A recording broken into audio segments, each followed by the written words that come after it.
Welcome to the Real Estate Investors Podcast.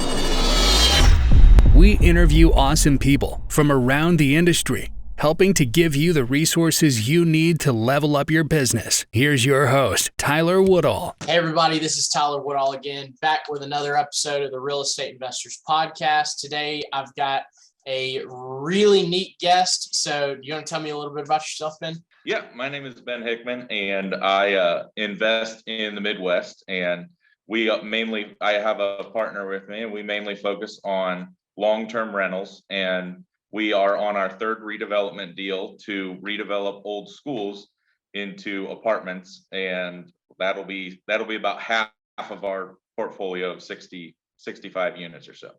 That's awesome.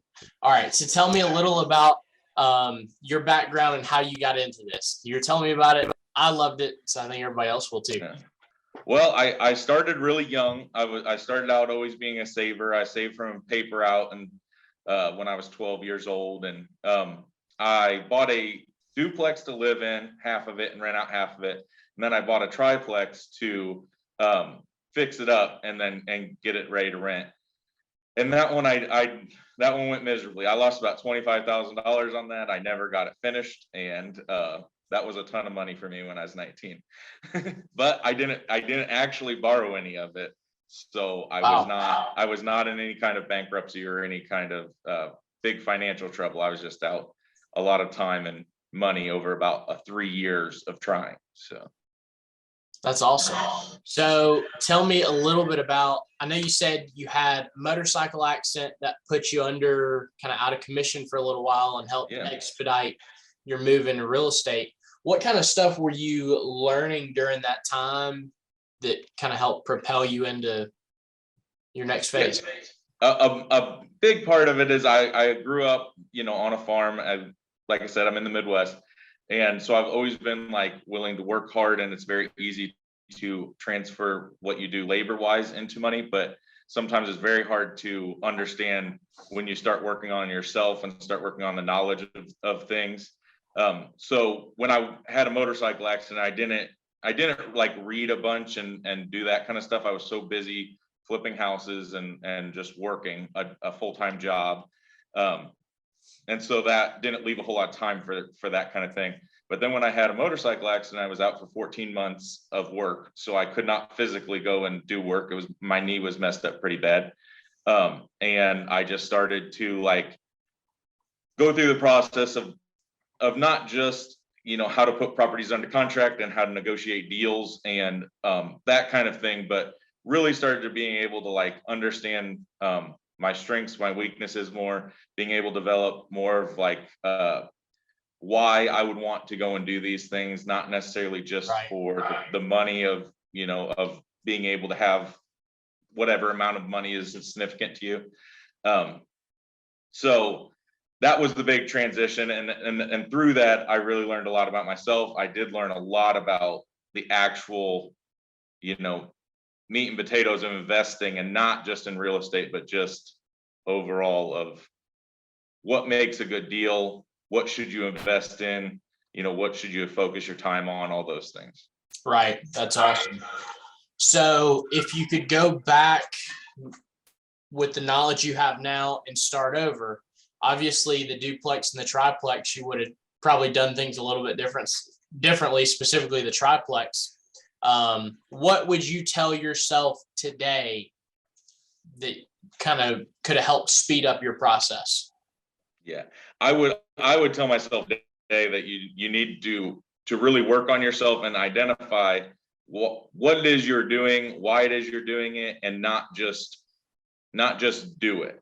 I think you do need to have some of just the hard work of doing it and everything. But if you're just like Zig Ziglar says, you need to be a meaningful specific instead of a wandering generality. And when you're just doing stuff to do it, it doesn't really put much meaning behind it. It doesn't really get much focus, and you aren't nearly as likely to learn from your successes or your mistakes. So that's awesome. I love that. So tell me a little bit about this whole process of turning the schools into apartments, because that's That's super new and neat.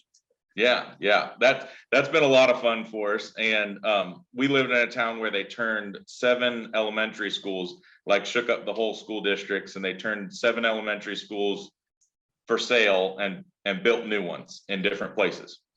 And the one that we actually bought was sold in 2016 or 2018. And in 2018, me and my partner were just quitting our full-time jobs and doing flips. And the idea of doing a 35,000 square foot school was insane. So we didn't even go to the auction and bid on it. They ended up selling the school for $35,000. And so it was just dirt cheap. And the school, they put like newer windows in it, and they had some newer plumbing in it. They built these schools with like these big chases all the way up and down them, which ended up being really good for putting plumbing and electrical through instead of having to core drill everything. So part of the process is just like being able to understand the construction enough to know how you're going to get all your bathrooms and bedrooms, and how you're going to get the building up to code.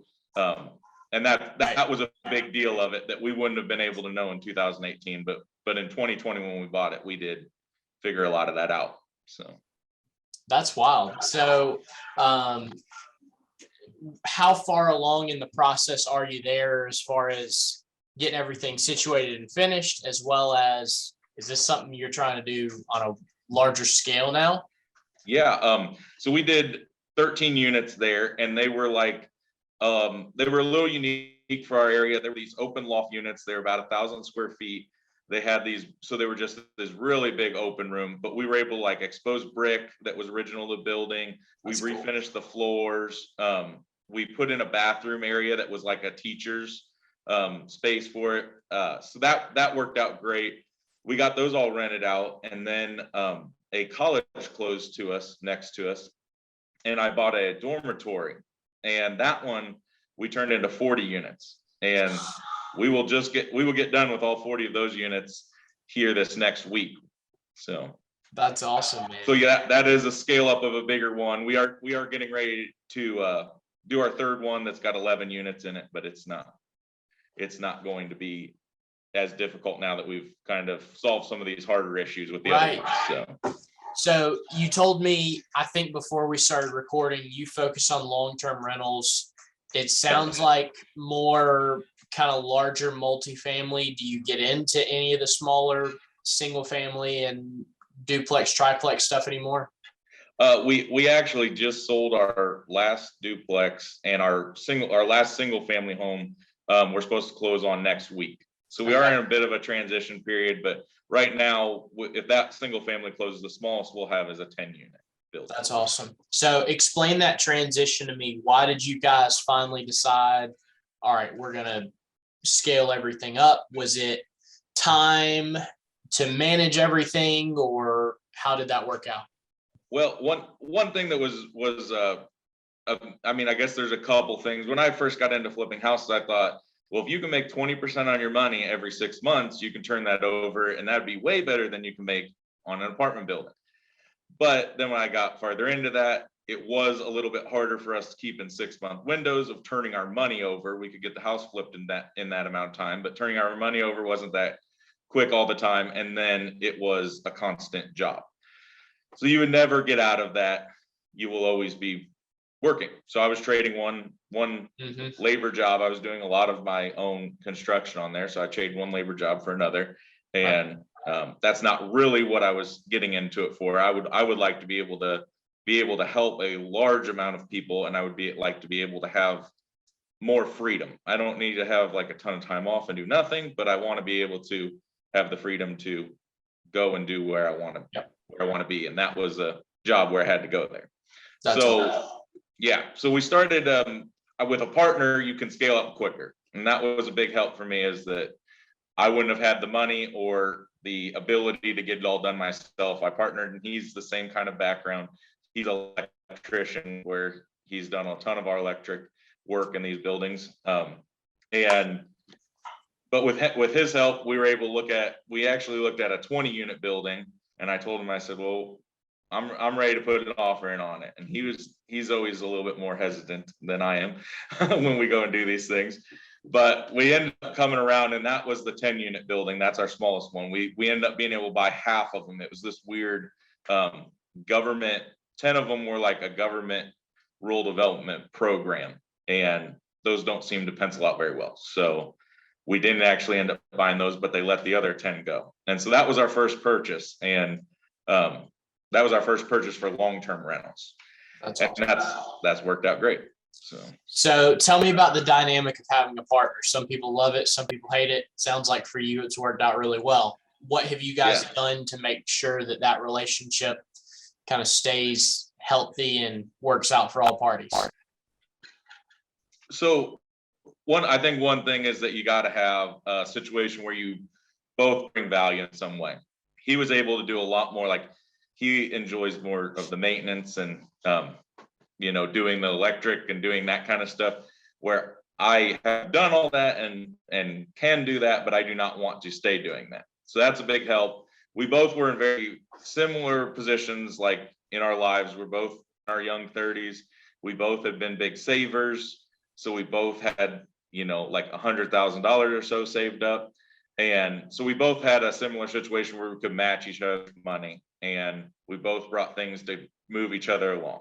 And so we do have a little bit of a unique situation where we actually don't have to be in every deal. So it's not like exclusively I have to do with deals with him or that he has to do them with me.